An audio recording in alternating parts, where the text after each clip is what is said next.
everyone, and welcome back to my channel. My name is Ajwa and I hope this video finds you well.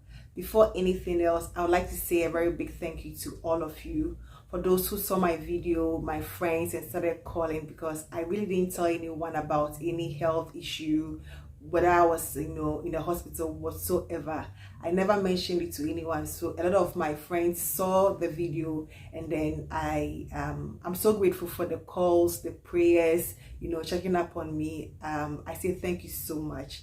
So in my previous video, I promised to share my whole experience with this gallbladder removal, or the gallstone, which led to the gallbladder removal. And the signs I missed, there were clearly some signs which I sort of underestimated or overlooked, or associated it with something else. So I just want to just give a few signs, and symptoms to look out for, in case you might be experiencing something similar, plus a bit of, the whole experience. So first of all, the very first sign I think I should have paid attention to was back pain. For over a year now, I've experienced some intermittent back pain, which I always associated with my wearing of high heels. I've been in corporate, or I worked in corporate, for like 10 years, and I was, for everybody who knows me, like everybody knows, like I wear heels almost all the time. So I just felt like over 10 years of wearing high heels has finally had a toll on my back, so I sort of felt that way and never really paid much attention to it. So occasionally when this back pain comes, I'll just take some painkillers and get some relief and feel like I'm okay, but I've sort of experienced that for like a whole year or even more, but I never really paid or gave it that much importance.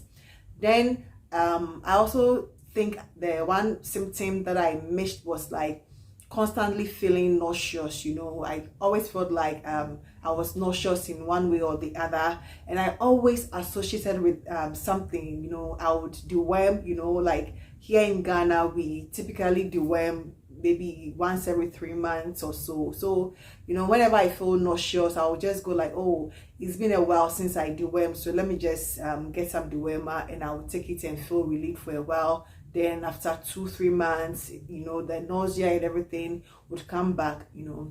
So I thought it was normal. So about a month ago, I told my she's called Miss Akos, I call her Miss Akos. Everybody calls her Miss Akos. She's not like a blood related sister, but she's become a blood, like she's become a little sister to me. So I just told her, what, I feel like I'm losing a lot of weight, and I don't know why. I've been doing intermittent fasting for over 3-4 years. So I don't eat in the mornings. I normally eat after 12 or 1 p.m. So I skip my breakfast, then I get my, get a heavy lunch and get some dinner and some snack, So I've been doing this for years, but like just to be able to keep my weight and, all those things. But for a month, I just realized I've lost like a little too much weight for my own likeness. I just felt like I had lost too much. So I was just telling her, what, I want to start eating like every morning. So anytime you prepare breakfast, just do it for the two of us. At least let me have something in me, in the mornings, because I just felt I was losing, I had lost too much weight for my own liking. So that was something, I noticed myself. I didn't have any other symptom, in around my tummy area. So I just felt maybe I'm overdoing this whole intermittent fasting thing. So I'm losing just a little too much weight. So that was one thing that I noticed.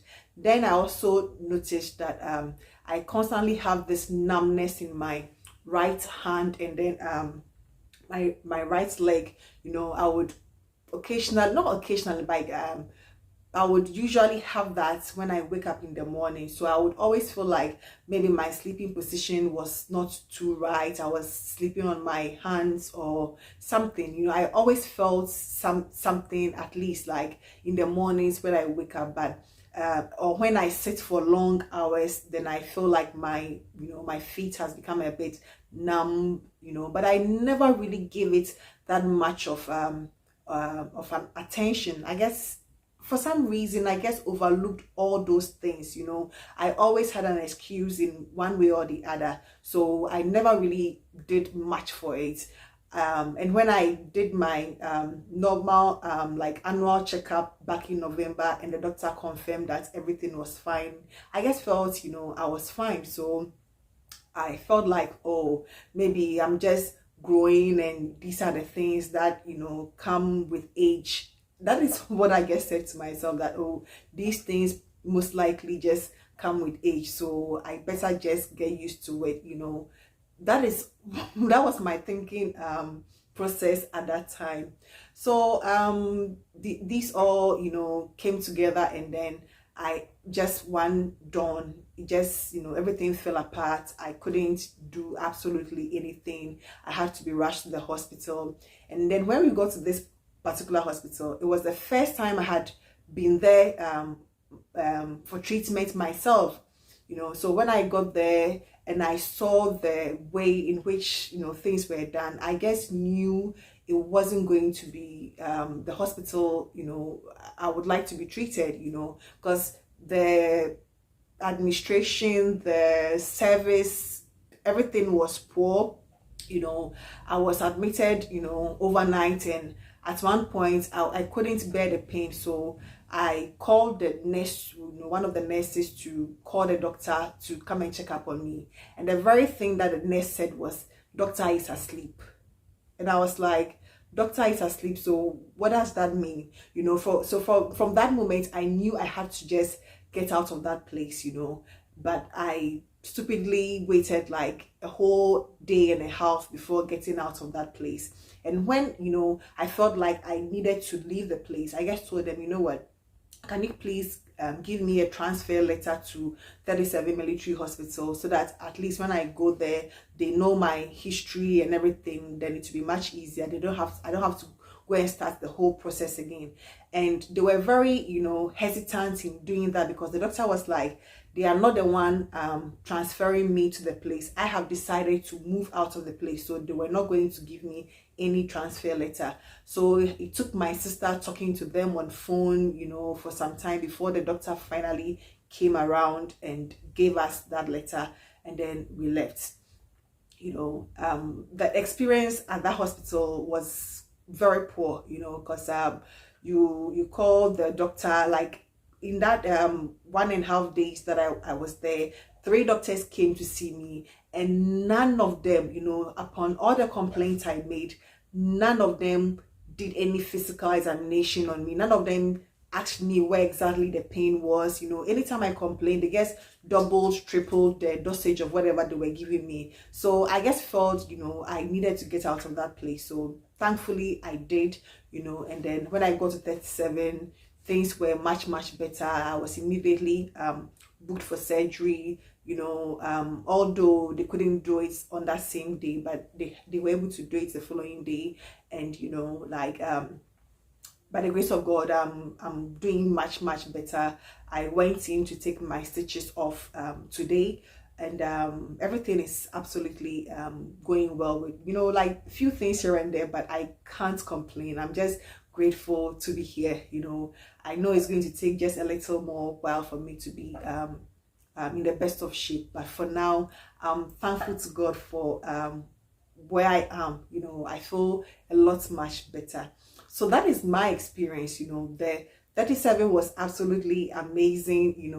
I would rate it like 85% out of 100, because like it wasn't like 100%, but it was like strictly cash and carry, get this medicine before we can administer any service on you, which I felt somehow was but that is the way, that is how they do their thing. So you don't have any choice, a few things here and there. And when I got out of the theater, then I was in a general ward, before the surgery. So after the surgery, my sister was able to get me like a private ward, and it was supposed to be just me in that ward, and you know, you have a nurse attending to you and all.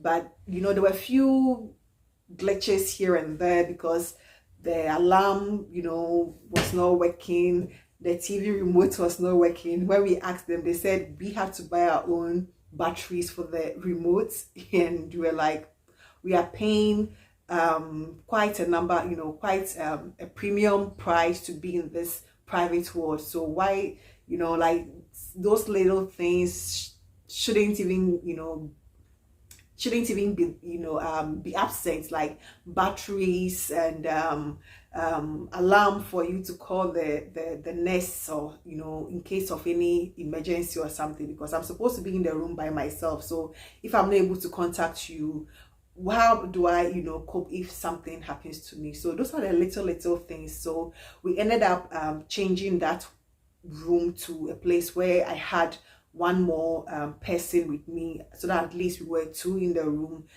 in case anything, you know, happened, because I was not too comfortable with me being alone without being able to contact them directly, or get an alarm, or the phone not working in case you want to call them in an emergency, you know. So, and I think they also administered some sort of, you know, I was in so much pain, and I had also had surgery, so some of the medication they gave me was like narcotic, which in a way apparently was giving me some hallucination, which you know, I didn't know, you know. So I was, I mean, about to sleep whilst I was alone in this private ward, and then as soon as I fell asleep, you know, my sister had been with me the whole day. I was like, you know what, go home, get some rest. You are tired. You've been moving up and down for like 4 or 5 days now. So please just get some rest. At least I'm done with the surgery now. So I practically begged her to leave and, you know, get some rest. So it was around 8:30 p.m. And then as soon as she left, I tried to sleep. Then I began having this terrible, vivid, like nightmares, you know. And then I just felt like, God, like I'm having a spiritual attack, you know. I'm not one who generally believes in those kind of things, but for the first time in my life, it was so real, you know. It was like a physical attack with someone in the room by my bedside fighting me, you know. Like, I'm not one to really believe in that, but for the first time in my life, I really had that, you know, experience. So as soon as I did, I called my mom, and my mom was like, you know what, I'm not here with you, so please, like, I'll pray with you, but call your sister to come back, you know. And I felt so bad calling her to come back because she had just left, you know, the premises of the hospital. But when I called her, she had to, you know, come back. And then we prayed together. I told her what had happened. Then they had to, you know, move me from that ward where I was alone to a place where at least I would be with someone and all those. Then they had to make arrangements, and after about 30-40 minutes, we were able to get that particular ward, and then I was transferred, you know. And thankfully, when I got to that ward, I was able to sleep throughout the night, you know. Thank God nothing happened. I was able to sleep. And then it was later that the doctor was explaining to me that some of the medication that was administered was like a bit narcotic, which gives you that, you know, hallucination sort of thing. And I didn't know, you know. So whether it was a spiritual attack, whether it was hallucination, whatever it was, thankfully I was able to get out of that. And I'm home. I feel amazing. I feel much better. I feel glad to be back, you know, see my daughter, my sister, my household. It's been amazing, you know, it's been amazing. And I would like to use this opportunity to say a big thank you to Miss Akos, you know, and my Abanga, you know. Everybody needs an Abanga in her life, you know, especially if you are a single woman by yourself. You need someone. Like, I have this person He's my mechanic who has practically turned into a brother. Anything I want, like I just call Abanga and he's there. Like any service I want, apart from he's servicing my car, I call him, Abanga, please do this, do that, do that. Like he runs my errands. These are people who have made life much more easier for me, and I would like to say thank you to all such people. As for my sister, I can't say thank you enough to her. No amount of words can be enough for me to appreciate her. So I don't even want to start talking about her now, but these are all amazing people. My mom, my baby's father, they've been so amazing to me, and I say thank you to all of them, for every single support that they're giving me. So I think this is the story, and in all that, like one of the only perfume I could stand, the only fragrance that I've been wearing since I came home is Twilly the Hermes, and Latafes Maya. Those are the only two fragrances I sort of feel the edge, or the always in the mood for. Like I just don't feel the edge to wear any strong, my usuals, but Twilly the Hermes and Latafes Maya, those are the two I've been rotating, and they keep me calm, they keep me happy, they make they brighten my mood a lot, and that's what I've been rotating for this past week that I've been like home and getting myself back together. So in terms of fragrances, I had ordered some few new ones before this whole ordeal, so I have a haul coming up that you should watch out for. And then there's been a tag that I've been tagged by Tea Smells Good, who is an American YouTuber, also doing the same fragrance review. An amazing guy, always nicely dressed. I love him, and I'm so glad he tagged me in his video. So I'll be doing that video, and you should just watch out for so many things, like and the videos I was able to film before this whole thing came up, I'll just try and work on them and post them, for us to enjoy these fragrance videos, which I know most of you tune in for. So on this note, I would like to say thank you to everybody. I'm so grateful.